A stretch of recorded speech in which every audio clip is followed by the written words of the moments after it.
집의 의미가 점점 달라지고 있다는 거죠. 네, 젊은 세대들은 집을 소유하기보다는 거주의 개념으로 인식하는 경우가 상당히 많아지고 있고요. 그리고 이제 노인들 중에서도 내 노후를 위한 준비 수단으로서 집을 인식하기도 했다라고 하는 것이죠. 자, 이것과 관련된 대표적인 정책이 이제 주택연금이에요. 주택연금? 네.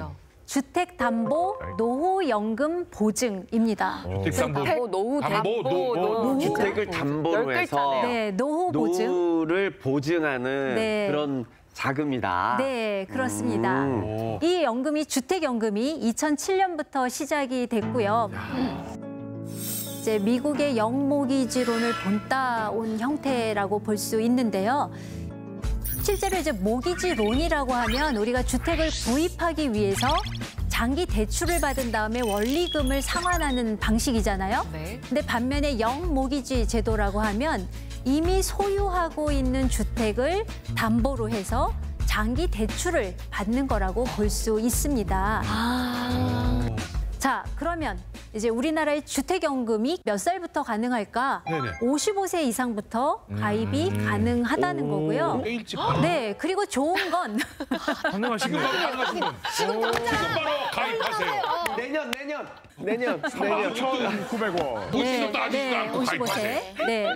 그리고 또 좋은 건 자기 집에 평생 거주하면서 매달 연금을 받도록 국가가 보증을 해주는 그런 금융 상품이라는 거죠.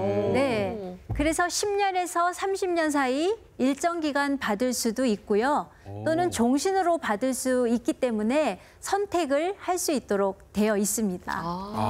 준비해야지. 미리 네. 양반을 읽고 준비해야지. 네, 종신으로 선택하시게 될 경우에 정말 종신으로 35년, 뭐 몇십 년을 사신다고 해도 종신으로 받으실 수 있는 거고, 그다음에 조금 일찍 돌아가신다면 나머지의 그런 금액을 자녀들이 받을 수 있기 때문에 지금 말씀하신 것처럼 굉장히 좋은 제도가 될 수 있을 것 같아요.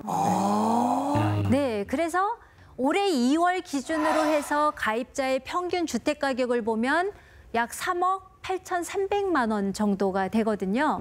이럴 경우에 이제 매달 연금 수령액으로는 122만 원을 받을 수 있습니다. 그런데 부동산 가격이 동네마다 다르잖아요. 수도권 같은 경우에는 이보다 많아서 140만 원 정도를 받을 수 있고 지방은 85만 원 정도를 받을 수 있다고 합니다. 그런데 이제 여기에 가입하기 위한 제한은 좀 있다라고 하는 건데요. 그래서 주택의 가격, 공시 가격이 있잖아요.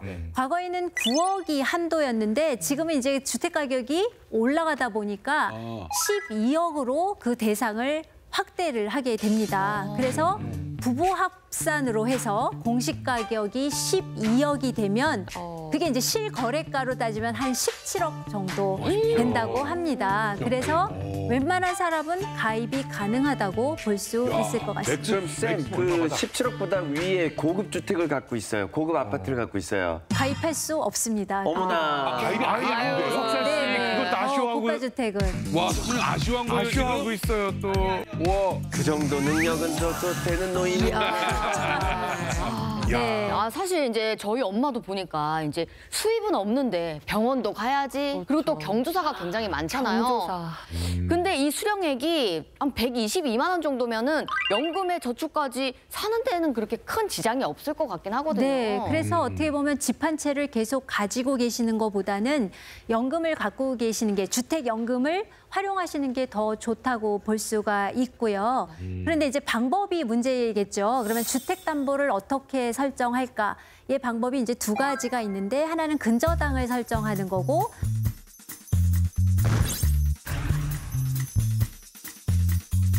또 다른 하나는 이제 주택금융공사에 신탁을 하는 방법이 있습니다. 이게 이제 등기상으로 소유권을 이전하는 거죠. 이게 신탁이라고 합니다, 이것을. 그러면 신탁을 하게 되면 보증금이 있는 임대를 놓을 수도 있게 되고요. 또 이제 본인이 사망하게 되면 배우자가 자녀 동의 없어도 계속 연금을 받으면서 그 집에 살 수 있다는 그런 장점이 있습니다. 그래서 집이 내 사후에 내 자식이나 내 자손에게 물려주는 그런 유산에서 이제는 나의 남은 삶을 위한 또 행복한 노년을 위한 그런 또 하나의 소득 수단이 되고 있다는 거죠. 저는 사실 쌤이 말씀하신 것처럼 그걸 담보받아 쓰고 남은 거 주는 이거 되게 좋다고 생각하는데 다만 뭐 우리나라 사람들의 오랜 그 관념상 그래도 집인데 이거 물려줘야지 이거 쓰기 담보로 돈을 타서 받아 쓴다는 이런 개념이 좀 어디를 쉽게 받아들여질 것 같아요. 등기부에 그 절가고 자꾸 그러면 안 돼. 아이고. 자꾸 근저당 잡히고 그러면 안 돼. 이런 생각하시는 분들 계시죠. 그렇습니다. 네, 맞습니다. 아직까지 우리나라에서 노인들이 집을 담보로 한다는 게 쉬운 거는 아닌 것 같아요. 사실 이거 하나라도 내 자식에게 물려주어야 한다 이런 생각을 많이 갖고 계시죠. 아유, 부모님. 그렇지만 사실 그 집에서 소득이 나올 수 있다. 또 집을 물려주는 것보다 자식에게 부담을 주지 않는 그런 경제적인 자립이 더 중요할 수 있다는 거죠. 네.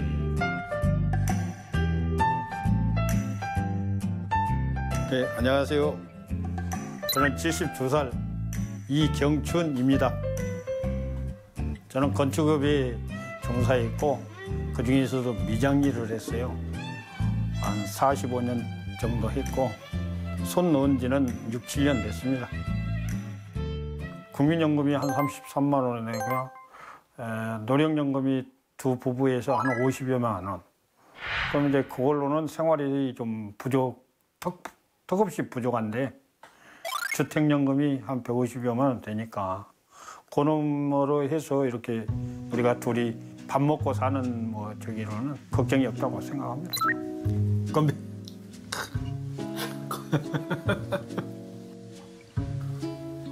제가 일남 일녀가 있는데 이걸로 해서 우리가 자식들한테도 부담감을 좀 덜어주는 것 같고 그리고 우리 둘도 꼭 벌어야 된다. 꼭 생활비가 어떻게 해서 마련을 해야 된다 이런 것보다 큰 부담이 없다 보니까 산행도 하게 되고 캠핑카로 이제 어디 다니면서 행복을 많이 느끼죠. 자. 어이 신양미, 양명 여기 봐. 하나 둘. 뛰어봐. 다 잡아봐라 그래. 너무 미루지 말고 아이고 이제는 뭘 해야 되겠다. 그때는 늦었다고 나는 생각을 하거든요. 늦기 전에 좀 자기 취미생활이라든가 이런 걸 좀 많이 하다가 이 노후를 그냥 멋지게 좀 마무리 좀 했으면 하는 그런 생각입니다. 이런 그 주택연금으로 전환하려는 분들이 또 꾸준히 늘고 있는 것이 사실입니다. 그래서 2016년부터 사실 주택연금을 가입하는 분들이 1만 명씩 늘고 있습니다. 물론 인식도 달라지고 있고요. 그래서 부모님의 노후를 위해서 필요하다, 주택연금이. 그렇죠? 그래서 그게 71.9%나 된다는 거고요. 자식 세대가 이렇게 네, 자식 세대가 대답한 거고 이 오른쪽은 내가 노인이 됐을 때 내 노후를 위해서 주택연금이 필요하다라는 응답입니다. 이것도 역시 70%가 넘는다는 이야기죠. 이거 보고 든 생각이 사람이 참 또 간사하다라는 게 처음에는 부모님 집 그 담보로 잡혀서 이렇게 돈 쓰신다? 모르겠어. 나쁘지 않은 것 같기도 하고 참 애매하게 생각했어요. 네. 애매하다. 모르겠다. 겪어봐야 되겠다. 그런데 내 노후에 필요하다? 나는 내 집 내가 잡혀서 내 돈 받을래. 그럼 이 생각이 바로 드는 거야. 이게 이러니까 간사하네요, 사람이라는 게. 근데